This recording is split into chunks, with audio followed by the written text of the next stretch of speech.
Caras amigas, caros amigos, um bom dia para todos. Inicialmente eu queria agradecer do coração esse convite e o voto de confiança da Federação Espírita do Estado de Mato Grosso do Sul, pela oportunidade de encontrar os amigos da exposição espírita, de encontrar a família espírita depois desses tempos de pandemia, poder novamente nos reunirmos presencialmente. Todos sabemos da importância que um congresso tem para o estímulo, para promover a esperança no movimento espírita, nos trabalhadores, nas trabalhadoras do movimento espírita, mas, sobretudo, para que a gente possa, de fato, vivenciar o grande conselho do Espírito Verdade para a família espírita. Espíritas, amai-vos. Amai-vos. Esse é o nosso momento de colocar em prática esse amor cotidiano, esse amor das ações, esse amor da convivência verdadeira.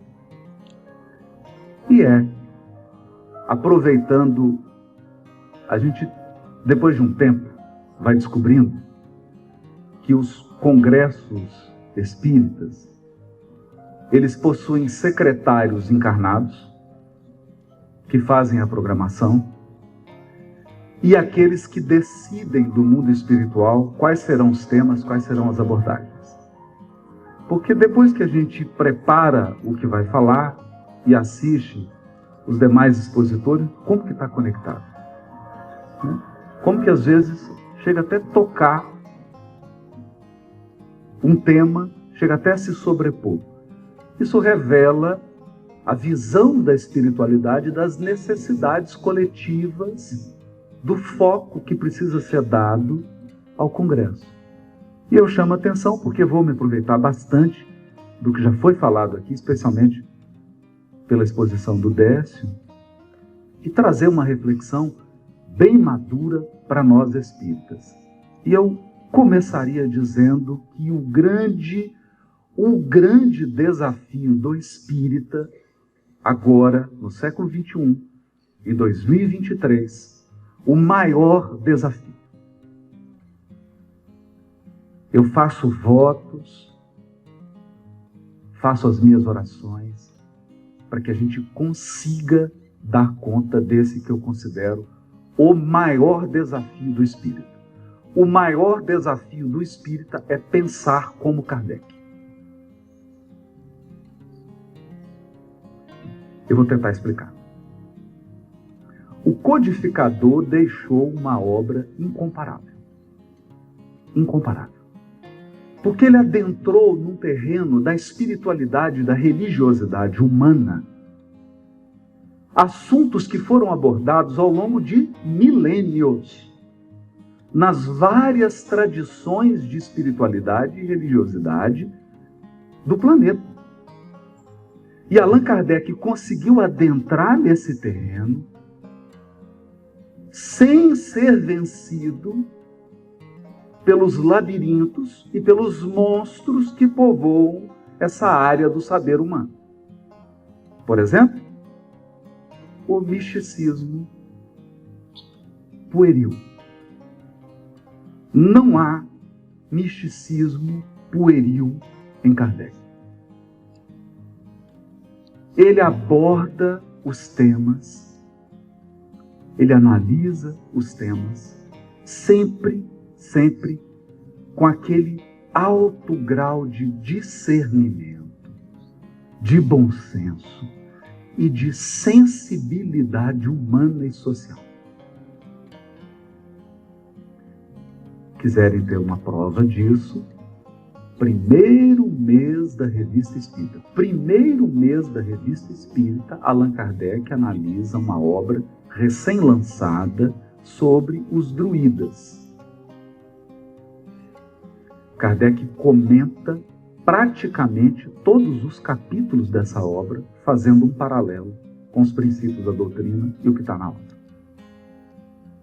Inclusive, tendo a coragem de apontar aquilo que não foi bem colocado, aquilo que quase caminha para o terreno da fantasia, do pensamento mágico.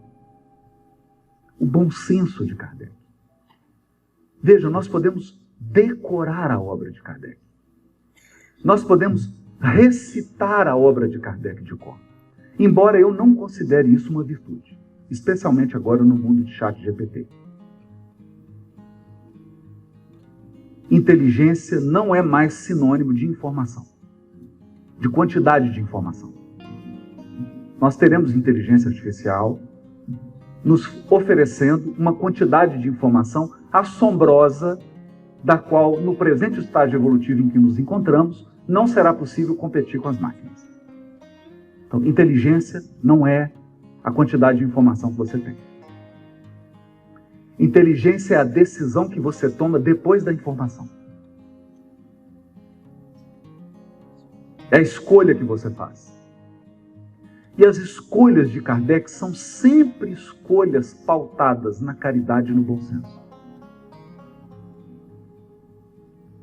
Você não vai encontrar num texto de Allan Kardec ele agredindo quem quer que seja.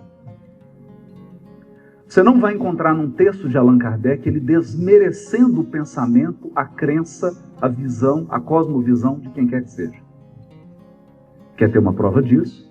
Leia o livro O que é o Espiritismo, em que ele mesmo faz um debate. Ele mesmo estabelece os debatedores, ele coloca palavras na boca dos debatedores, o padre, o materialista, mas veja, em nenhum dos debatedores ele transforma em pessoas bobas. Ele não desmerece. Que tem sido um expediente retórico muito comum, especialmente hoje no mundo das redes sociais. Você torna o seu adversário um bobo e você um gênio. E aí, com uma frase, você termina o debate. Não tem debate. Então, acredito que esse é um grande desafio para nós, porque a contribuição extraordinária da doutrina espírita é a fé raciocinada.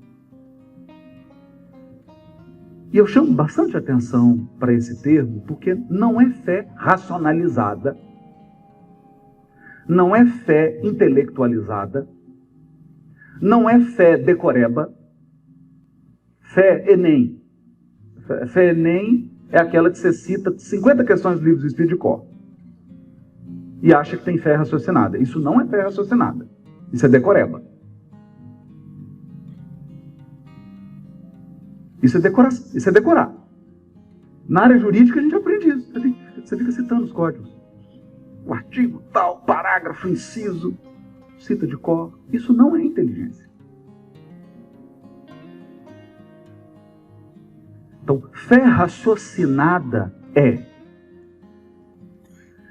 como a tua fé guia o teu processo decisório. O que você decide. Você decide a qualidade das relações humanas que você vai cultivar. Você decide suas companhias afetivas. Você decide seus hábitos no sentido mais amplo. Hábitos de pensamento, de sentimento, de comportamento. Você decide. Esse é o problema, né? Um problema chamado você decide. Mas você decide mesmo. A sua fé entra como essa bússola invisível que dá coesão, que dá coerência às suas macro decisões? Ou a sua fé é um artigo de enfeite? É um quadro de Jesus que você pregou no canto da parede? A sua fé é um retrato do Kardec que você tem na escrivaninha? Esse é o ponto. Então, nós percebemos que Kardec nunca nunca sobrepôs o conhecimento espírita aos demais saberes. É por isso que ele propõe um diálogo da doutrina espírita com a ciência, com a filosofia e com as demais religiões, para que não caíssemos no fundamentalismo. O que é o fundamentalismo? Eu estava numa exposição e veio uma pergunta assim: eu acho que a sua abordagem está muito equivocada. Problema de saúde mental a gente tem que mandar para a casa espírita para a pessoa tomar um passe e poder ouvir uma palestra e fazer caridade. Eu falei, então perfeito. O Brasil tem 46 hospitais psiquiátricos espíritas. 46. Vão pegar todos os doentes e mandar para a casa espírita desse indivíduo. Vão tirar da vida. Pega os esquizofrênicos, psicóticos. Vão pegar todo mundo e mandar para a casa espírita dele, né? Ele resolve, não é? Inclusive, nem precisa mais ir para o consultório do DES. Para quê? Vai para a casa espírita tomar passe. Para quê fazer consulta?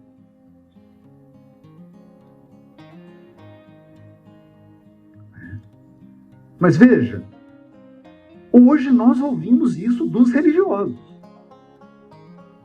O problema é que nós estamos ouvindo isso dos espíritas. Bom, isso é preocupante, porque aí significa o abandono voluntário da fé raciocinada. Eu até nem chamaria de abandono voluntário. Eu chamaria de menosprezo ao legado de Kardec, que é a fé raciocinada. Então, a tua fé tem que ser raciocinada. Eu vou fechar esse ponto do desafio com a historinha. Lá no interior de Minas, o sujeito chega com um jumentinho e fala, hoje eu estou com muita fé. Não vou amarrar esse jumento. O jumento vai ficar solto. Assisti uma missa, na hora da comunhão chegou para o padre e falou, padre, eu estou com tanta fé hoje. Nem amarrei o jumentinho. O padre falou, meu filho, não vou te dar comunhão. Vai lá, amarra esse jumento, porque Deus não tem tempo de ficar cuidando do jumento dos outros.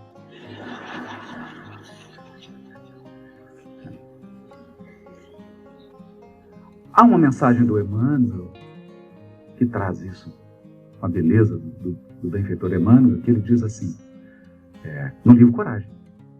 Livro Coragem. Ele diz assim, em verdade, em oração, manifestamos a nossa confiança em Deus.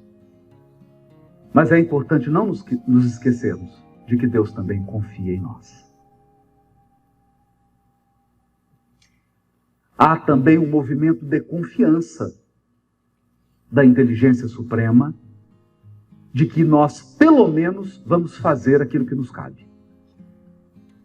Pelo menos. Aquilo que nos compete. Então, a fé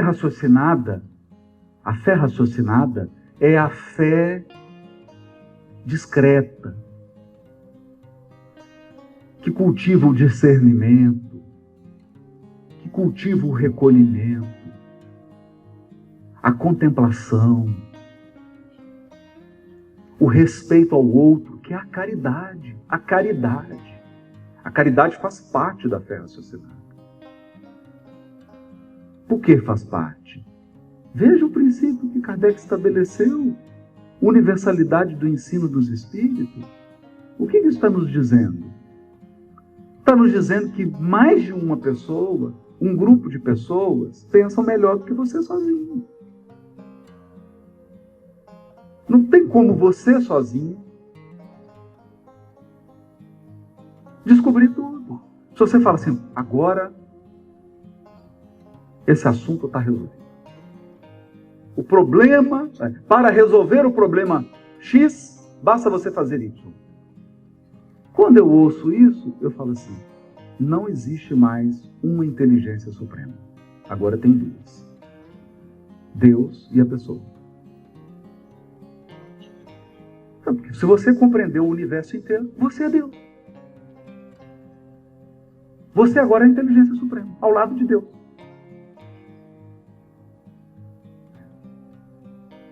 Então assuma isso.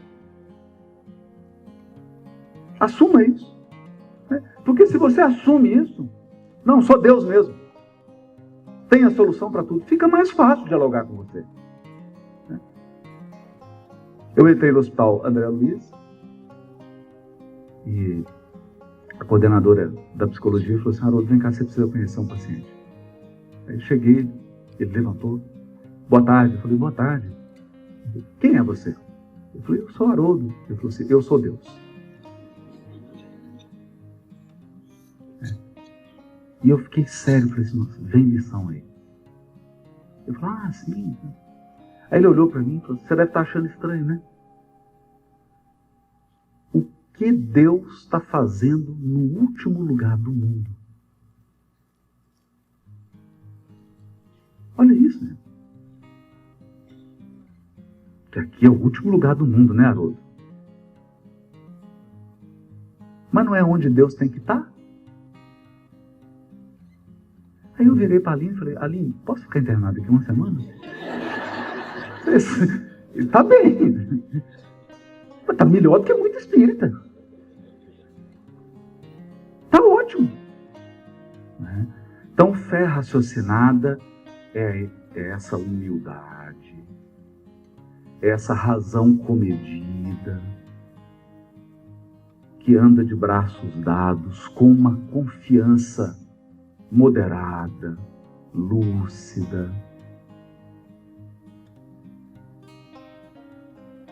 que se transforma em boas decisões. Fé raciocinada. Esse é o legado de Kardec.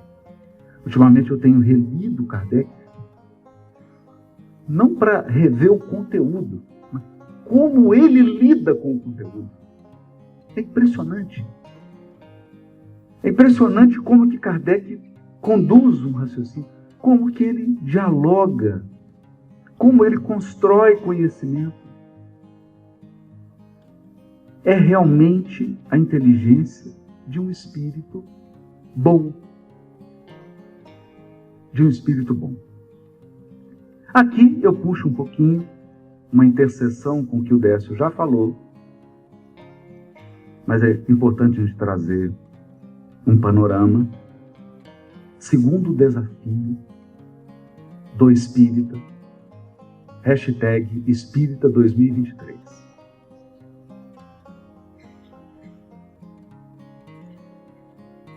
Mantenha-se mentalmente saudável. Esse é o segundo desafio. Mantenha-se mentalmente saudável. Ah, Haroldo, mas eu não consigo, que eu tenho transtorno e tal. Não tem problema, se cuida. Procura ajuda. Tenha ali o acompanhamento, tenha a sua rede. Dá para ir tranquilo. Eu confio mais em alguém que tem 1, 2, 3 transtornos e que está sob acompanhamento, está cuidando, está levando a sério, do que a pessoa que acha que não tem nada. E é displicente. E aí surta na casa espírita. Surta na tribuna espírita. Surta na direção da casa espírita. Os números. Até 2020, pela OMS, nós tínhamos, aí aqui, prevalência, 193 milhões de casos de transtorno depressivo. Bom, a estatística hoje é o seguinte: 1 bilhão de encarnados tem algum transtorno mental. Um em cada 8. 1 em cada 8. Então, 1, 2, 3, 4, 5, 6, 7, 8. Um de nós.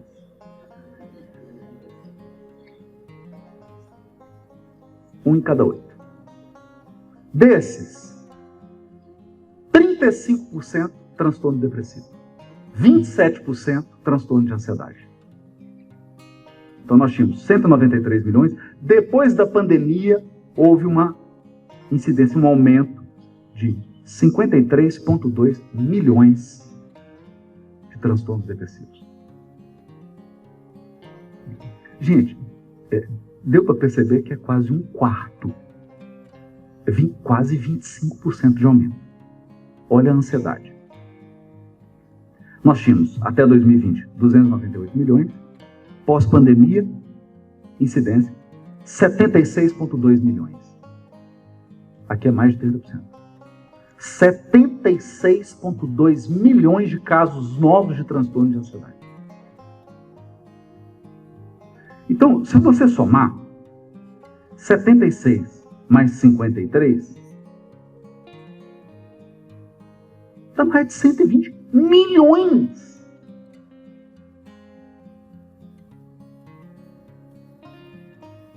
Isso é quase a população do Brasil. Então, quando você vem para a casa espírita, quando você vem para o trabalho espírita, você vem para amar e instruir-se. Amai-vos e instruí. Você não vem para brigar. Não. Você não vem para criar polêmica. Você não vem para fazer inimigos. Não vem para obsidiar. Nem ser obsidiado. Você não vem para adoecer. Você vem em busca de uma vivência comunitária da religiosidade e da espiritualidade espírita. Qual é a base da religiosidade espírita? Você está lá no programa, a repórter vira para você e fala: qual que é a base da religiosidade espírita? Fora da caridade não há salvação. Essa é a base. O que marca a vivência religiosa do espírito é a caridade. Nossa, então agora eu já sei. Deixa eu comprar mais fubá, sal, e vou sair distribuindo para o Campo Grande. Aí eu te pergunto, é essa a necessidade humana hoje?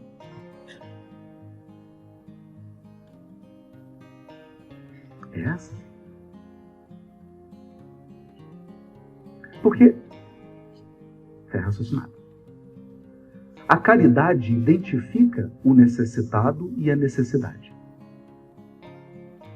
E a caridade é a ponte entre quem pode auxiliar e quem precisa ser auxiliado. A caridade não é o que você quer dar. A caridade é o que a pessoa precisa receber.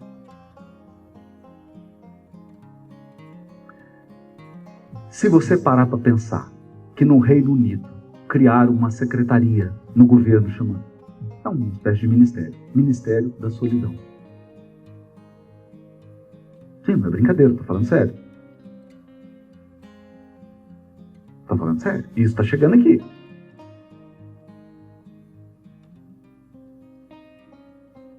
Ou ninguém tem adolescente em casa?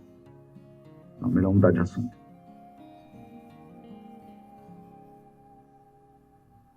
Bom, a caridade hoje, que é o acolhimento,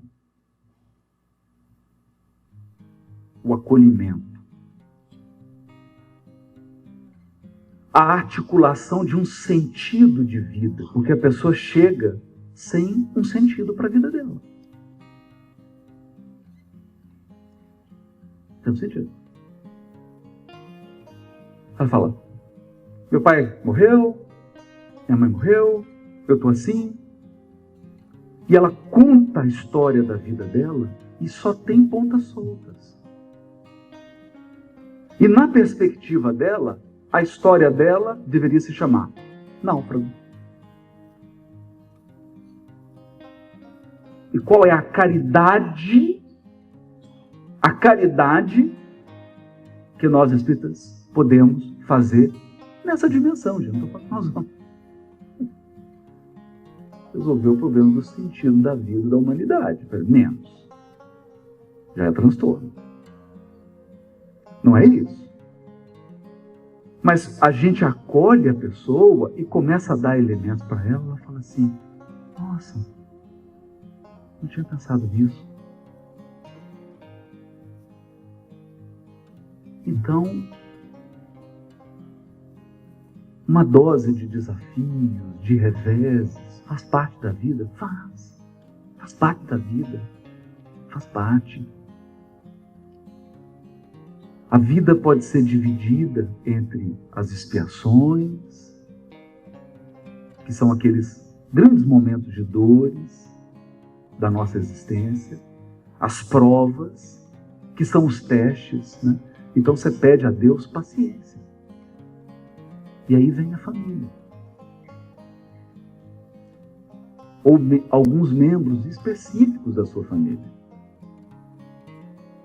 Para desenvolver a sua paciência. Para testar a sua paciência. Você está em prova. Você está no Enem da paciência. Muitos de nós estão no Enem da humildade. Como é que é o Enem da humildade? Tudo que você fala é contestado. Está na família e fala: o bom é fazer isso. Não é bom, não. Você não sabe de nada. É o Enem da humildade. Você está no teste.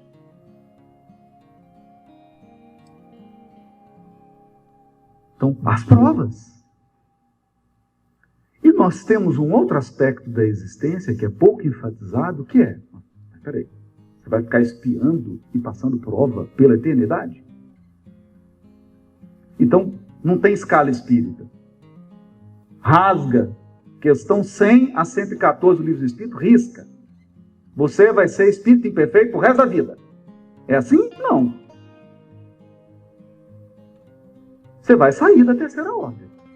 Eu não sei quanto tempo você vai ficar na terceira ordem. Isso eu não sei.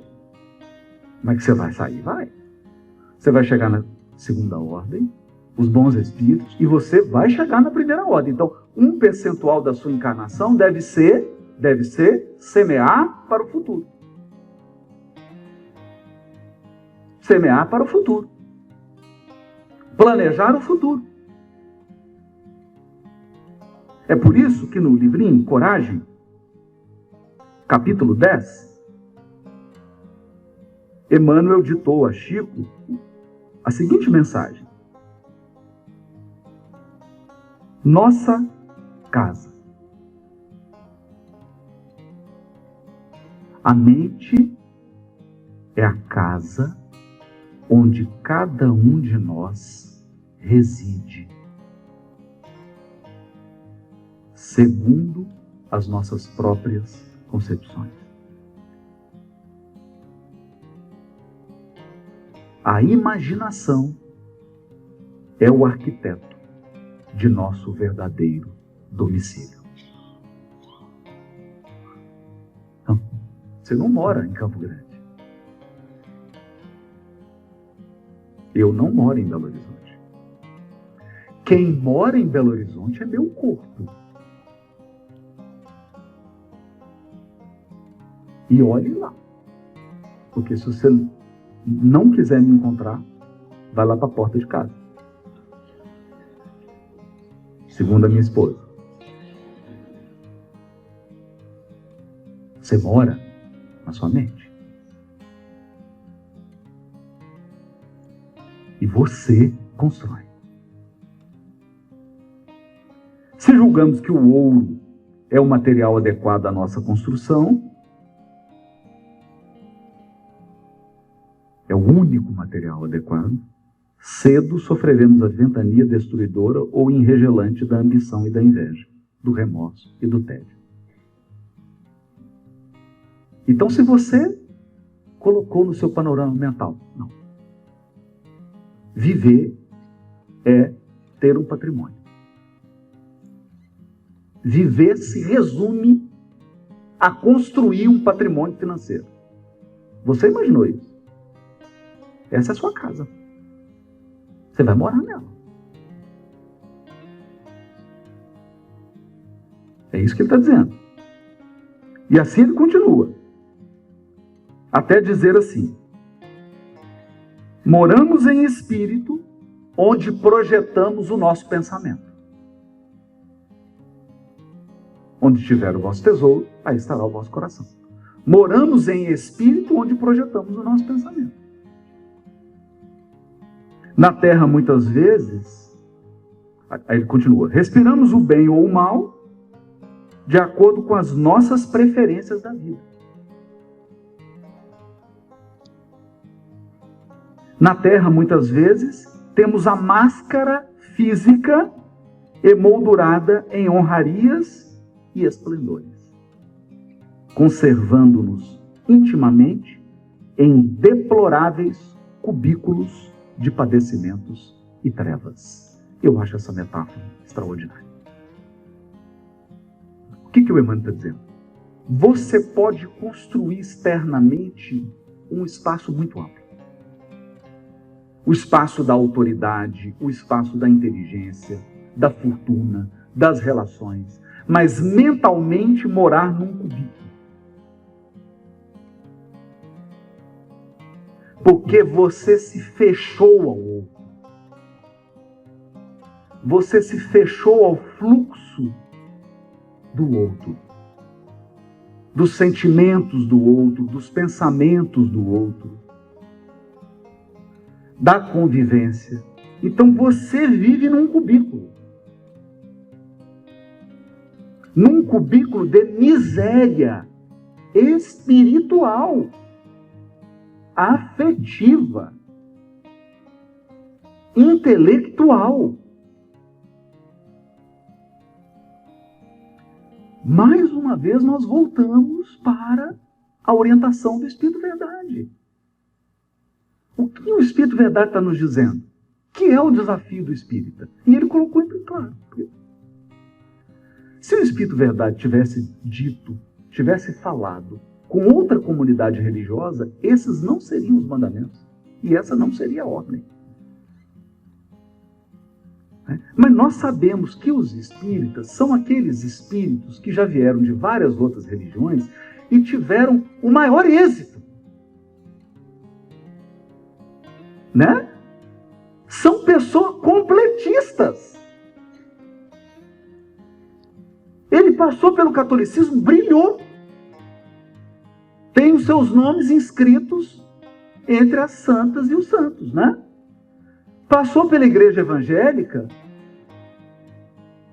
foi uma beleza. Teve uns que passaram pelo judaísmo,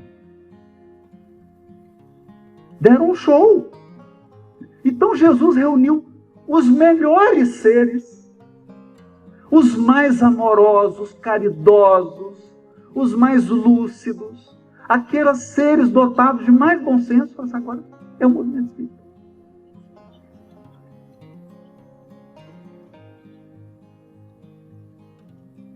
Então, o que o Espírito Verdade está pedindo? A tua casa mental precisa se abrir,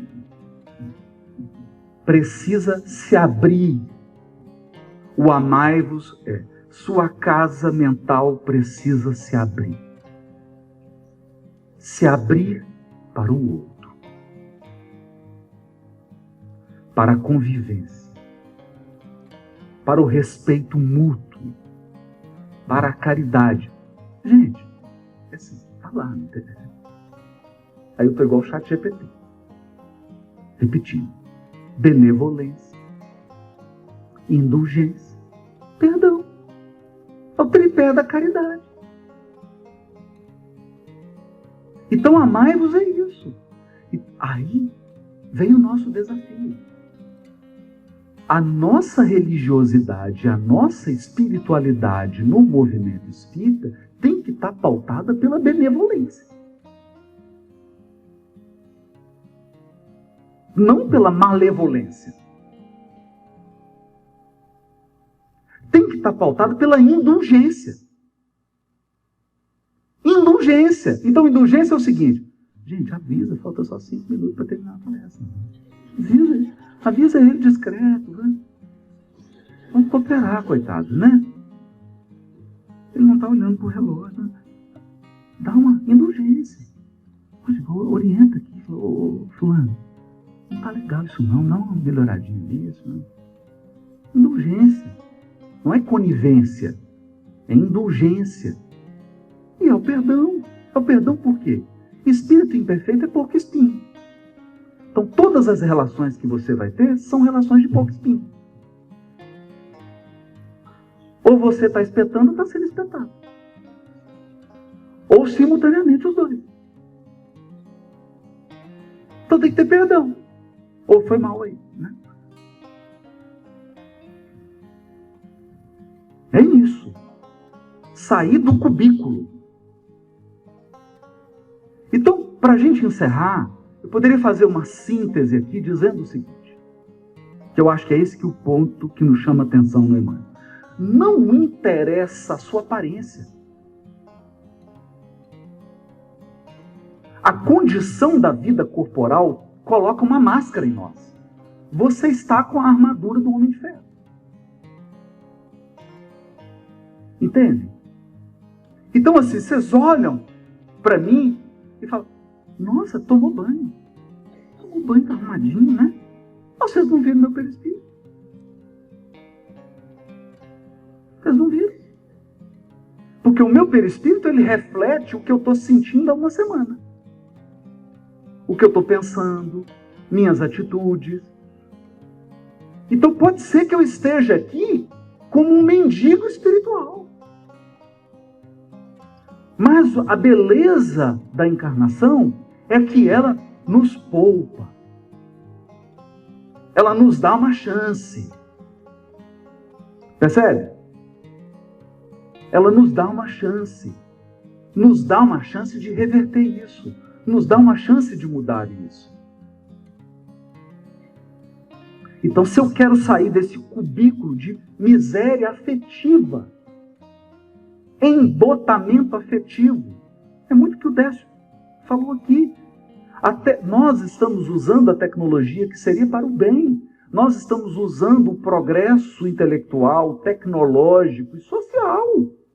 E social, gente.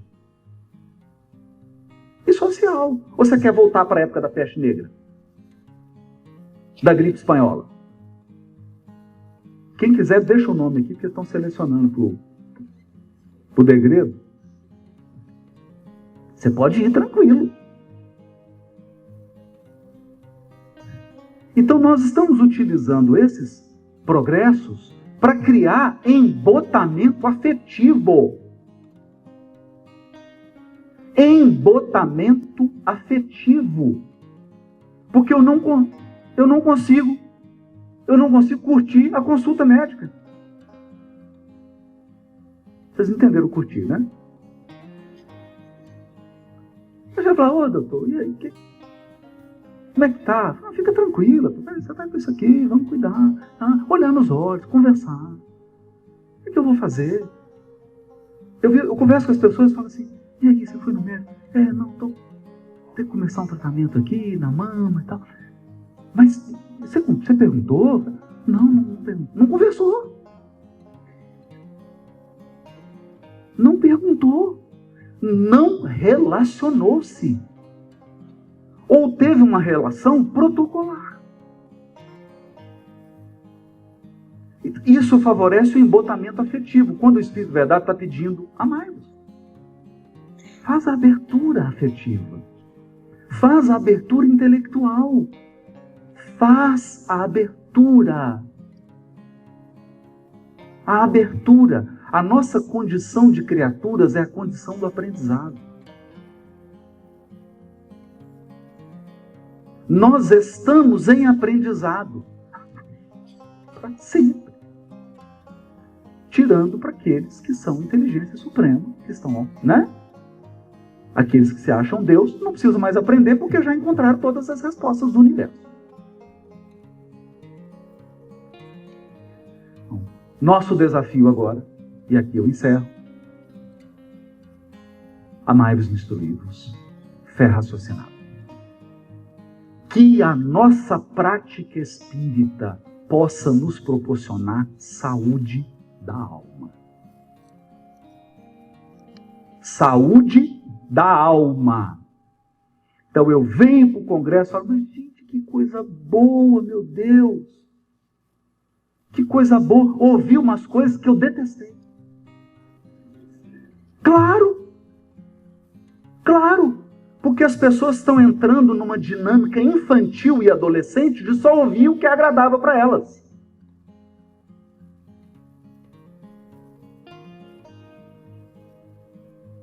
Só que tem um detalhe, gente.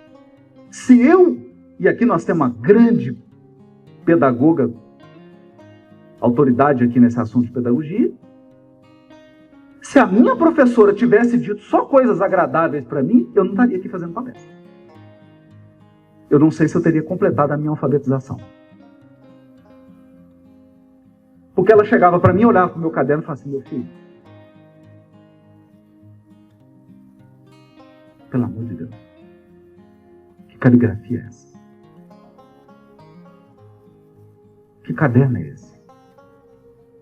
Você pisou nesse caderno. Você pisou nesse caderno num curral. Vacas passaram por cima desse caderno. E ali eu aprendi. Hoje, eu estou quase assim namorando com um obsessivo compulsivo. Né? O Joseph tem aqueles ticketzinhos que a minha filha coloca, né? Os post-its assim, tudo bonitinho. Né? Aí passa a página com todo cuidado. Aprendi, porque eu ouvi coisas desagradáveis. Porque eu ouvi o que eu precisava ouvir.